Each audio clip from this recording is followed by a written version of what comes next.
las pantallas actuales, ya sean para televisión, portátiles o monitores de PC, existen dos grandes tecnologías para la retroiluminación: los backlights CCFL o lámparas de cátodo frío y la retroiluminación por diodos.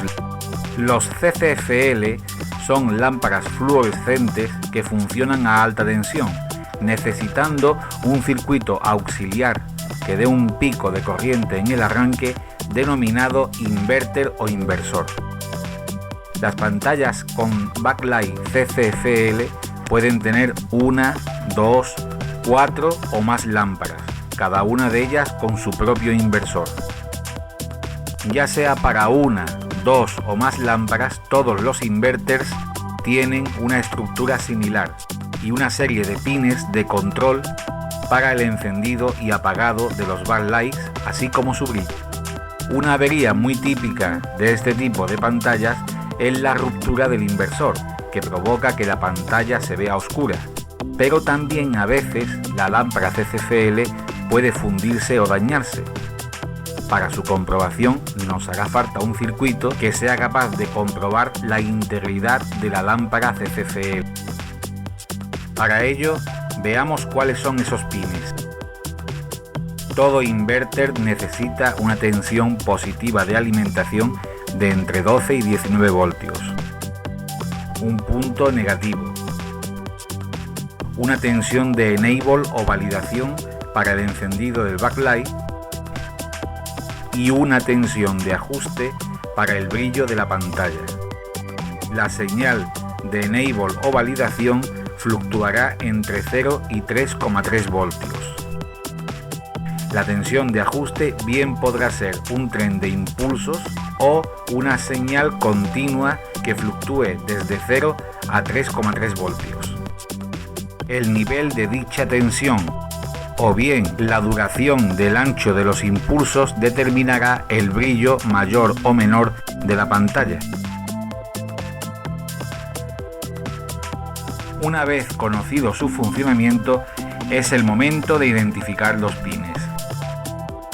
Independientemente del número de pines del conector, en todo inverter existe un fusible que va directamente al positivo.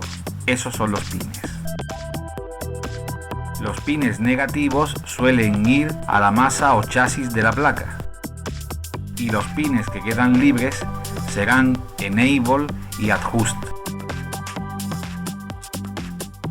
Para comenzar la fabricación de nuestro probador de CCFL, lo primero será soldar un cable rojo y negro de positivo y negativo en los puntos adecuados del inverter, que ya hemos visto anteriormente cómo identificarlos.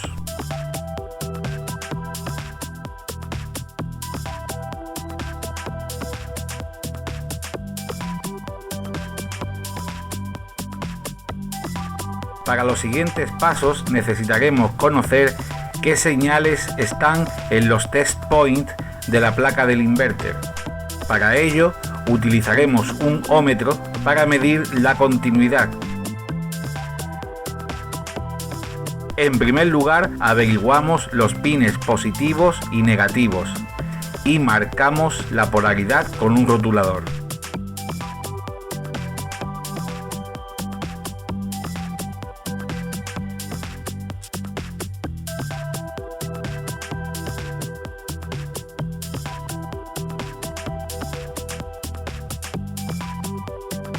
Posteriormente comprobamos los pines sobrantes, en este caso 3, y con el ómetro también comprobamos si existen continuidad entre ellos. Como solo necesitaremos enable y adjust, en este caso nos sobra un pin. Además, aún no sabemos cuál es cuál. Deberemos utilizar el método de prueba y error. Para continuar el montaje necesitaremos una resistencia de 4700 ohmios medio vatio y un diodo Zener de 3,3 voltios medio vatio. El Zener nos va a permitir mantener una tensión estable de 3,3 voltios tanto para el enable como para el adjust. En primer lugar, soldaremos una de las patillas de la resistencia al cátodo del diodo Zener. Se distingue por presentar una rayita blanca marcada en el cuerpo del diodo. Acto seguido, soldamos la patilla de la resistencia al test point que previamente hemos marcado como positivo. Y el ánodo del diodo Zener al punto que antes marcamos negativo.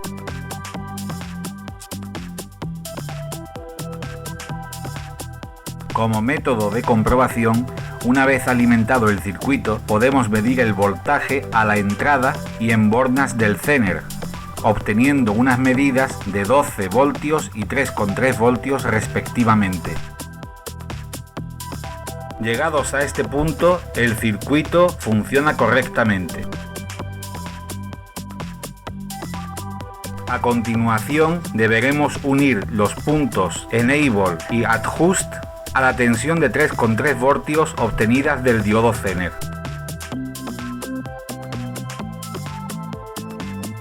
Como tenemos 3 puntos en la placa y no sabemos cuáles son, tomaremos 2 al azar y haremos la prueba a ver si funciona.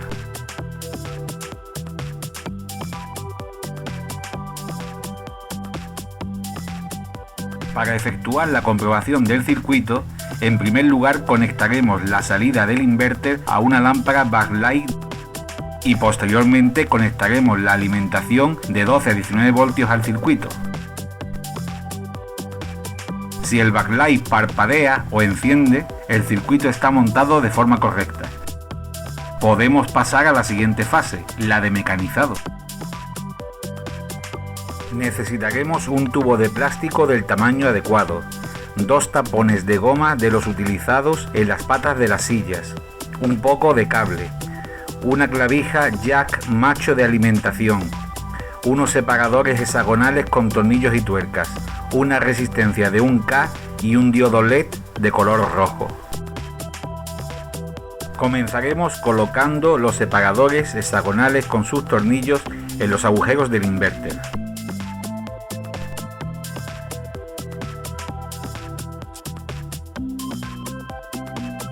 Acto seguido, marcaremos y perforaremos en el tubo a la distancia adecuada.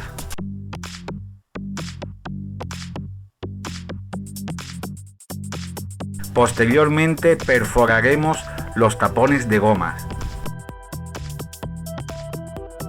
En uno de los tapones haremos un agujero lateral para el diodo LED.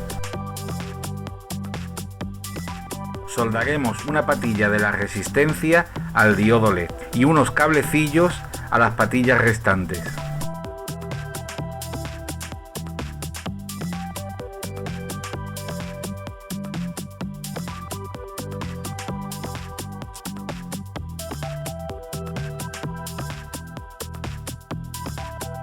Soldaremos los cables del inverter al jack con la polaridad correcta.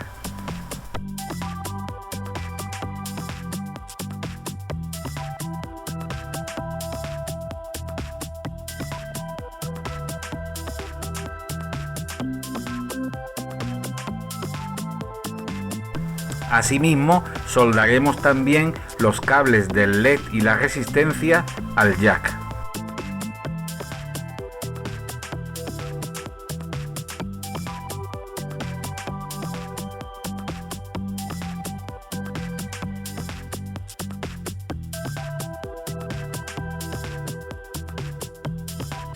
Colocaremos el diodo LED de dentro hacia afuera.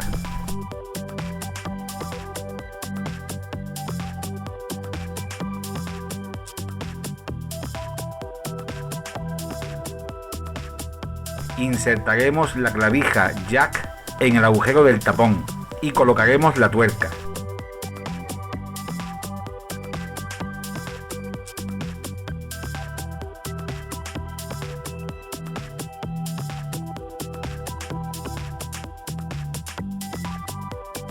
Ahora deslizaremos el inverter por el interior del tubo y atornillaremos aprovechando los agujeros que hicimos con anterioridad.